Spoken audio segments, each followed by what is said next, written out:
তো hello friend, আমার আবার একটা ব্লগ শুরু হয়ে গেল। এই যে আমার দিদি এখানে চিপস খাচ্ছে ব্রাশ নাশ করে না। তারপরে এই যে আমার গোপু সোনাকে আমি পূজা দিয়ে দিচ্ছি। এই যে মাংসটাকে ঘরে রেখে দিয়েছে। আর এগুলো কত সুন্দর ফুল না, এটা কিন্তু গোপু সোনাকে দেওয়া যায় না এই ফুলটা। তো এই যে আমি আরেকবার বাই করে নিলাম। এই যে চিপসটা আমি খাচ্ছিলাম, এই যে আমার দিদিও চিপসটা খাচ্ছে। এই যে আমার দিদি তাড়াতাড়ি ছান করে গোপু সোনাকে পূজাটা দিয়ে দিচ্ছে। এই যে কত সুন্দরভাবে ফুলগুলোকে গুছায় না আমার দিদি, সেই সুন্দরভাবে গুছায়। এই যে দিয়ে দিচ্ছে পূজাটা। এখন এই যে চাদর মানে গামছাটাকে গুছাচ্ছে, গামছাটাকে।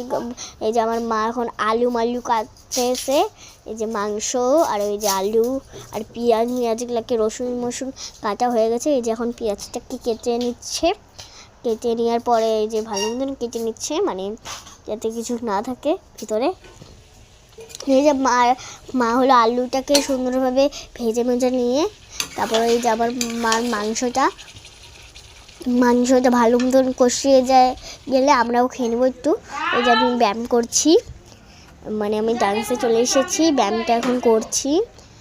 আমার তো আর পাটা হিলতেছিলই না এই ব্যায়ামটা করতেছিলাম যখন, ঠিক আছে। মানে এত পাটা ব্যথা হচ্ছিল। তারপর আমি এই যে লাইন করে এসেছি। এই যে তারপর আমার মা, আমি তারপরে এগুলা মেয়েগুলাকে কত উপর থেকে নিচ্ছে। আর এই যে আমার দিদিও করতেছে এখন। আমার দিদির মুখটা প্রথমে দেখে বুঝেছি ও পারবে না মনে হয়, ঠিক আছে। ওকে কিন্তু ছেড়ে দিচ্ছে, পারছে, ঠিক আছে। আমিও মনে হয় এটার পরে আসবো আমি আসবো মনে হয়। আর এই যে আমাদেরকে স্ট্রেচিং করাচ্ছে। ওই যে আমি স্ট্রেচিংটা কত ভারী। আর আমার পা ব্যথা হয়ে গেছিলো আরও একটু। পাটা যে ব্যথা হয় না বাবা, সেই পা ব্যথা হয় ওখানে।